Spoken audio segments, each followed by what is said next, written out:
بسم اللہ الرحمن الرحیم۔ السلام علیکم دوستو، دنیا بھر کی خبروں میں آج آپ سنیں گے، لیکن اس سے پہلے اگر ہو سکے تو لائک اور سبسکرائب کا بٹن ضرور دبا لیں۔ شکریہ۔ تائیوان چائنا اور امریکہ کے ساتھ تعلقات کے لیے سب سے بڑا خطرہ۔ دنیا میں خوراک کے بحران کا ہمارے سے کوئی تعلق نہیں۔ روسی صدر۔ آئی ایم ایف نے بجٹ کو مواقع ضائع کرنے والا بجٹ قرار دے دیا۔ بھارت میں گرمی سے تقریباً 100 افراد مارے گئے۔ یونان میں کشتی حادثے سے متعلق برطانوی اخبار کے افسوسناک انکشافات۔ اسرائیل میں خوف و ہراس کا ماحول۔ روس کے خلاف ٹھوس جنگی حکمت عملی تیار ہونی چاہیے۔ نیٹو۔ عمران خان آرمی کے خلاف جنگ ہار گئے لیکن ابھی بھی ڈٹ کر کھڑے ہیں۔ دی اکانومسٹ۔ تو آئیے چلتے ہیں تفصیل کی جانب۔ چائنا نے امریکہ کے ساتھ اپنے تعلقات کو نچلی ترین سطح قرار دیا ہے۔ امریکی وزیر خارجہ انٹونی بلنکن گزشتہ روز اپنے 2 روزہ دورے پر چائنا پہنچے، جہاں انہوں نے اپنے چینی ہم منصب سے 5.5 گھنٹے کی طویل ملاقات کی۔ امریکی وزارت خارجہ نے اس ملاقات کے بعد ایک بیان جاری کیا جس میں کہا گیا ہے کہ انٹونی بلنکن کی چینی وزیر خارجہ سے واضح، ٹھوس اور معیاری بات چیت ہوئی ہے۔ بلنکن نے مذاکرات کے چینلز کھلے رکھنے پر زور دیا۔ انٹونی بلنکن نے رابطوں کے تسلسل کے لیے اپنے چینی ہم منصب کو امریکہ آنے کی دعوت بھی دی۔ دوسری جانب چائنا کے وزیر خارجہ نے اپنے امریکی ہم منصب سے ہوئی ملاقات میں خبردار کیا کہ امریکہ اور چائنا کے تعلقات اپنی نچلی ترین سطح پر پہنچ چکے ہیں۔ انہوں نے یہ بھی کہا کہ یہ صورتحال دونوں ممالک کے مفادات سے میل نہیں کھاتی۔ چینی وزیر خارجہ نے امریکی وزیر سے کہا کہ تائیوان کا موضوع دونوں ملکوں کے تعلقات میں بنیادی موضوع ہے اور یہ ان کے رابطے کے لیے سب سے بڑا خطرہ شمار ہوتا ہے۔ چینی وزیر خارجہ نے اپنے امریکی ہم منصب سے یہ مطالبہ کیا کہ وہ متحدہ چائنا کا احترام کرتے ہوئے تائیوان کی خود مختاری کا دفاع کرنے سے باز آ جائیں، ورنہ اس کے نتائج بھگتنا پڑیں گے۔ روس کے صدر پیوٹن نے کہا ہے کہ دنیا کی خوراک اور اشیاء خورد و نوش کی مارکیٹ میں بحران کسی بھی طرح یوکرین میں روس کی فوجی کارروائی کا نتیجہ نہیں ہے، کیونکہ یہ مشکلات یوکرین کی صورتحال سے پہلے پیدا ہو چکی تھی۔ صدر پیوٹن نے افریقی ملکوں کے سربراہوں اور نمائندوں کے ساتھ ایک اجلاس میں کہا کہ دنیا کی خوراک اور اشیاء خورد و نوش کی مارکیٹ میں بحران کی وجہ کورونا کے پھیلاؤ سے متعلق اپنے مشکلات کو حل کرنے کے لیے امریکہ اور یورپی ملکوں سمیت مغربی ملکوں کے غیر منصفانہ اقتصادی اقدامات ہیں۔ صدر پیوٹن نے گزشتہ منگل کو بھی کہا تھا کہ روس بحر اسود کے غلے کی برآمدات کے معاہدے سے نکلنے کا جائزہ لے رہا ہے۔ ان کا کہنا تھا کہ یوکرین کا زیادہ تر غلہ معاہدے کے برخلاف یورپی یونین کے مکمل خوشحال ملکوں کو بھیجا جا رہا ہے۔ غلے کے معاہدے میں توسیع پر بات نہیں کی جا سکتی۔ گزشتہ معاہدوں کے پیکج پر عمل درآمد کیا جائے۔ استنبول میں بحر اسود کے غلے کی برآمدات کے معاہدے پر دستخط کو تقریباً 1 سال کا عرصہ گزر جانے کے بعد بھی روس کی امونیا کی برآمدات انجام نہیں پائی ہے۔ اس مسئلے کو حل کیے بغیر ہم 17 جولائی کے بعد بحر اسود کے معاہدے میں توسیع کے بارے میں بات نہیں کر سکتے۔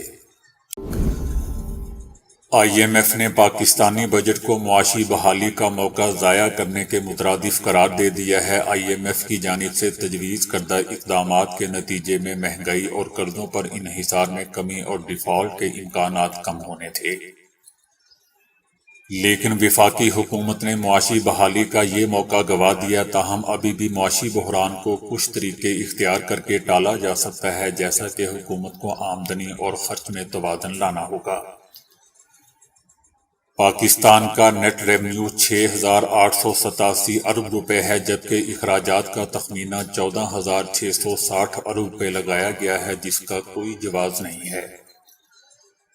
اخراجات میں کمی کے لیے حکومت کو دفاعی تنخواہوں، پنشن اور وفاقی ترقیاتی منصوبوں کے فنڈز میں کمی کرنی ہوگی، لیکن حکومت نے بجٹ میں ان اخراجات میں 20% اضافہ کر دیا۔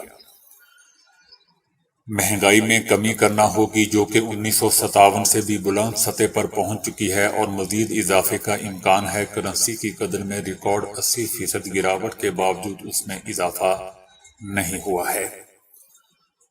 IMF نے اس بجٹ کو مواقع ضائع کرنے والا بجٹ قرار دے دیا۔ بھارت کی دو سب سے زیادہ آبادی والی ریاستوں اتر پردیش اور بہار میں ان دنوں شدید گرمی پڑ رہی ہے، جہاں گرمی سے گزشتہ چند روز کے دوران ہونے والی اموات کی تعداد 96 ہو گئی ہے۔ بھارت ان دنوں شدید گرمی کی لپیٹ میں ہے۔ شدید گرمی کے پیش نظر حکام نے اتر پردیش اور بہار کے رہائشیوں کو احتیاطی تدابیر اختیار کرنے کی ہدایت کی ہے، جس میں 60 سال سے زائد عمر کے افراد سمیت بیماریوں میں مبتلا افراد کو گھروں میں ہی رہنے کا کہا گیا ہے اور دوپہر کے اوقات میں غیر ضروری طور پر باہر نہ نکلنے کی ہدایات جاری کی ہیں۔ مرنے والوں میں زیادہ تر 60 سے زائد عمر والے افراد شامل ہیں، جو مختلف بیماریوں میں مبتلا تھے اور گرمی کی شدت برداشت نہیں کر سکے۔ صورتحال خراب ہونے کی وجہ سے ہاسپٹل کے عملے کی چھٹیاں بھی منسوخ کر دی گئی ہیں۔ برطانوی اخبار کے مطابق پاکستانی خواتین اور بچوں کو کشتی کے سب سے نیچے والے حصے میں لا کر بند کر دیا گیا، جبکہ دیگر ممالک کے لوگوں کو کشتی کے اوپر والے حصے میں جانے کی اجازت دی گئی تھی۔ یونانی کوسٹ گارڈ اپنے منفی کردار پر پردہ ڈال رہا ہے۔ یونان میں ہونے والے کشتی حادثے کے حوالے سے برطانوی اخبار نے افسوسناک انکشاف کیا ہے۔ اخبار نے مزید بتایا ہے کہ پاکستانی شہریوں اور خاص طور پر بچوں اور خواتین کو صاف پانی تک نہیں دیا گیا تھا۔ یہی وجہ ہے کہ خواتین اور بچوں میں سے کوئی بھی بچ نہیں سکا۔ کشتی کی حالت بھی نہایت ہی خراب تھی اور ڈوبنے سے پہلے ہی 6 افراد مارے جا چکے تھے۔ دوسری طرف پاکستانی حکومت نے کہا ہے کہ یونان کوسٹ گارڈ نے ڈوبتے لوگوں کو نہ بچا کر ظلم کیا ہے۔ کئی گھرانے اجڑ گئے۔ یونان کی کوسٹ گارڈ نے ظلم کیا، ڈوبتے لوگوں کو نہیں بچایا گیا۔ یہ سلسلہ 70 کی دہائی میں شروع ہوا، جب لوگوں نے روزگار کے لیے باہر جانا شروع کیا۔ اس عمل کے ساتھ ہی غیر قانونی کام کا سلسلہ بھی شروع ہو گیا۔ ملک میں روزگار نہ ہونے کی وجہ سے بچے باہر جاتے ہیں، لوگ مجبوری کی وجہ سے اسمگلروں کے ہتھے چڑھ جاتے ہیں، جس کے خلاف سخت ترین ایکشن ہونا چاہیے۔ اسرائیلی میڈیا نے ویسٹ بینک کے حالات کو بہت ہی خطرناک اور دھماکہ خیز قرار دے دیا ہے اور حکومت کے خلاف مزاحمت، خاص طور پر مسلح مزاحمتی کارروائیوں میں تیزی اسرائیل کی تشویش کا سبب بن گئی ہے، جس کی وجہ سے اسرائیلی فوج اس علاقے پر بڑا حملہ کر سکتی ہے۔ اسرائیل کے سیکیورٹی ذرائع نے اعلان کیا ہے کہ اسرائیلی فوج نے گزشتہ برسوں کی نسبت حالیہ برس میں ویسٹ بینک کے شمالی علاقوں پر وسیع حملے کیے ہیں اور اس نے اس علاقوں پر اپنی توجہ مرکوز کر رکھی ہے۔ ویسٹ بینک میں اسرائیلی فوج کے اقدامات اور حملوں کی وجہ سے مستقبل قریب میں اسرائیلی فوج اس علاقے پر بڑا حملہ کر سکتی ہے۔ اسرائیل نے اپنے سیکیورٹی اور فوجی ادارے کی مدد سے آباد کاروں کے مقابلے میں فلسطینی عوام کے مزاحمتی کارروائیوں کی سرکوبی کی کوشش کی اور اس کا مقصد ہے کہ وہ ویسٹ بینک کے شہروں میں فلسطینی مزاحمتی تنظیموں کو ٹارگٹ کرے۔ 2023 کی شروعات سے ویسٹ بینک میں فائرنگ کے واقعے میں 7 اسرائیلی فوجیوں کی ہلاکت اور اسرائیلی فوجیوں اور اسرائیلی بستیوں کے آباد کاروں کی گاڑیوں پر فائرنگ کے 4 واقعے انجام پائے تھے۔ نیٹو نے کہا ہے کہ سرد جنگ کے بعد یہ پہلا موقع ہے کہ بڑے پیمانے پر دفاعی حکمت عملی کے لیے منصوبہ بندی کی جا رہی ہے۔ اس سے پہلے نیٹو کو کئی دہائیوں تک کسی بڑے دفاعی منصوبے کی ضرورت نہ تھی، کیونکہ اس نے افغانستان اور عراق میں مختصر جنگیں لڑی تھیں۔ لیکن جنگ عظیم دوم کے بعد اب تک کی سب سے خونی جنگ کی وجہ سے نیٹو نے فیصلہ کیا ہے کہ اس کے پاس جامع جنگی حکمت عملی تیار ہونی چاہیے۔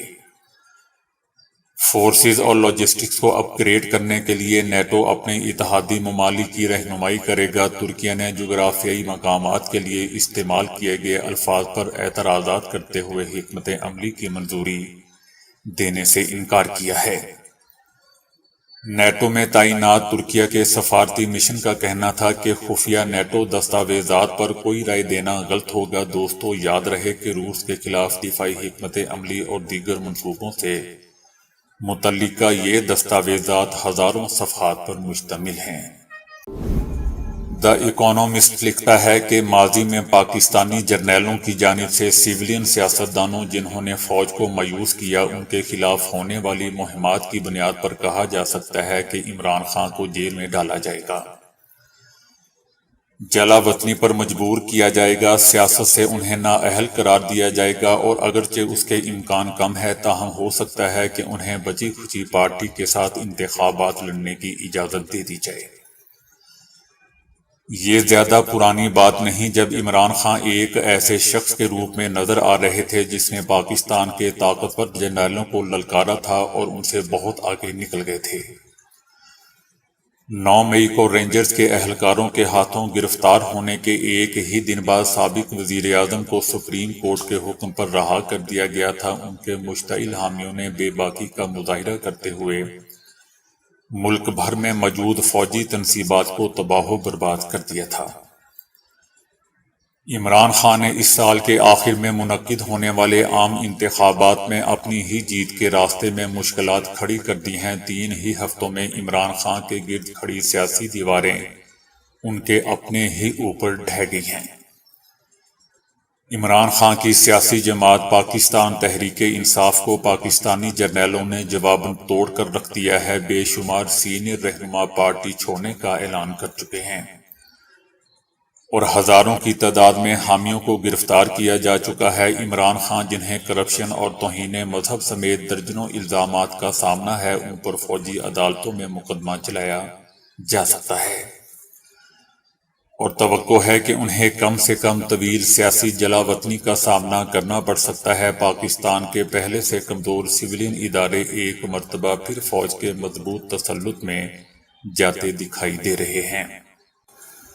اب چاہے وہ فوج کے احکامات کے تحت کر رہے ہوں یا پھر سراسر موقع پرستی کی بنیاد پر شہباز شریف کی حکومت پاکستان تحریک انصاف کے خاتمے کی حمایت کر رہی ہے، جبکہ شہباز شریف کے پاس غیر ملکی زر مبادلہ کے ذخائر اتنے رہ گئے ہیں کہ بمشکل ایک ہی مہینے کی درآمدات کے لیے کافی ہیں۔ اس بنیاد پر ملک ڈیفالٹ کے حقیقی خطرے سے دوچار ہے۔ اب دوستو، یہ واضح ہو چکا ہے کہ جرنیلوں کے لیے عمران خان کا رویہ ناقابل برداشت ہو چکا ہے۔ پی ٹی آئی کے پشیمان رہنما یکے بعد دیگرے کیمروں کے سامنے آ کر تشدد کی مذمت کرتے ہوئے عمران خان سے راہیں جدا کر رہے ہیں اور فوج کے ساتھ وفاداری کا عہد کر رہے ہیں۔ ان میں سے بہت سو نے تو سیاست ہی چھوڑنے کا اعلان کر دیا ہے۔ جرنیل اب غور کر رہے ہوں گے کہ وہ کیا کچھ کر سکتے ہیں۔ جرنیل یہ بھی فیصلہ کر سکتے ہیں کہ انتخابات نہیں کروائے جائیں گے۔ افواہیں چل رہی ہیں کہ ملک میں انتخابات کی بجائے ٹیکنوکریٹ حکومت قائم کی جائے گی۔ ذاتی حیثیت میں عمران خان ابھی بھی ڈٹ کر کھڑے ہیں اور چیلنج کر رہے ہیں کہ پی ٹی آئی کے جتنے مرضی لوگوں کو توڑ لو لیکن مجھے نہیں ہرا سکتے۔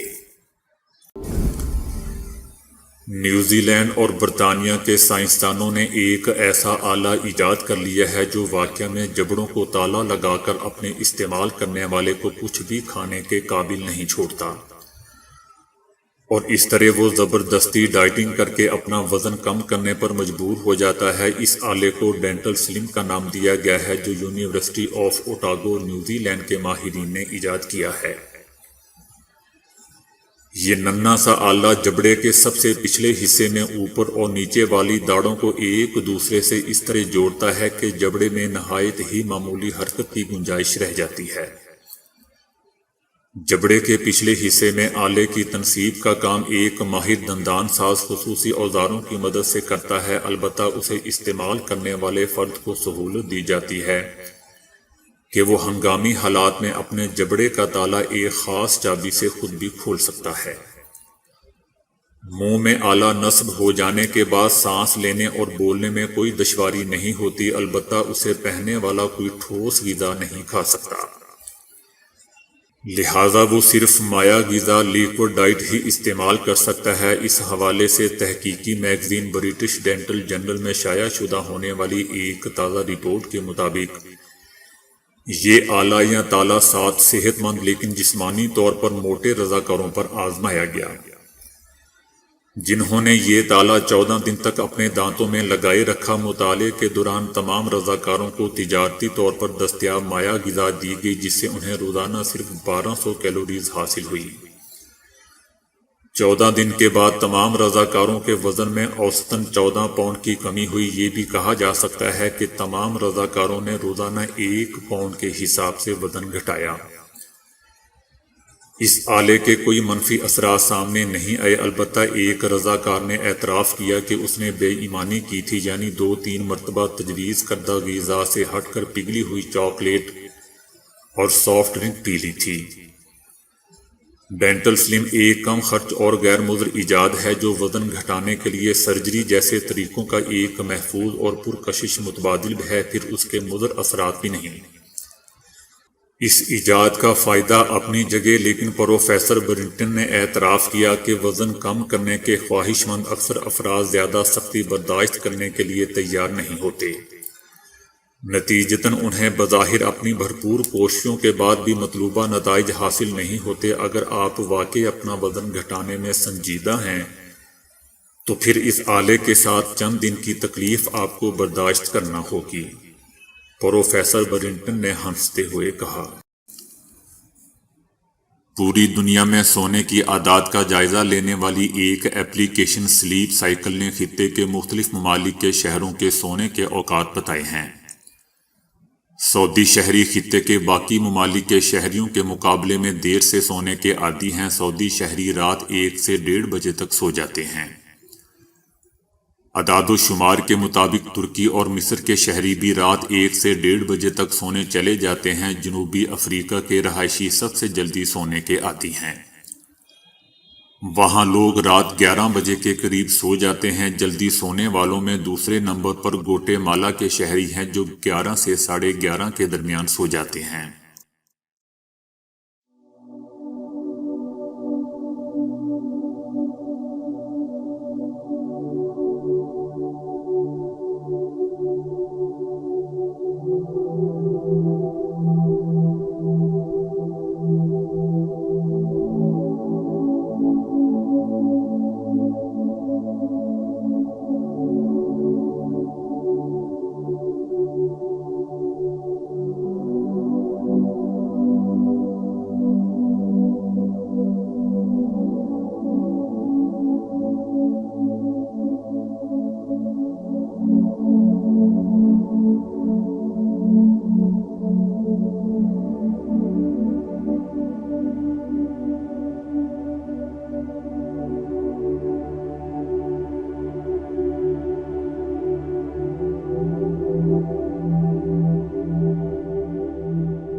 تو دوستو ابھی کے لیے اتنا ہی۔ ویڈیو کو لائک اور شیئر کرنے کا بہت بہت شکریہ۔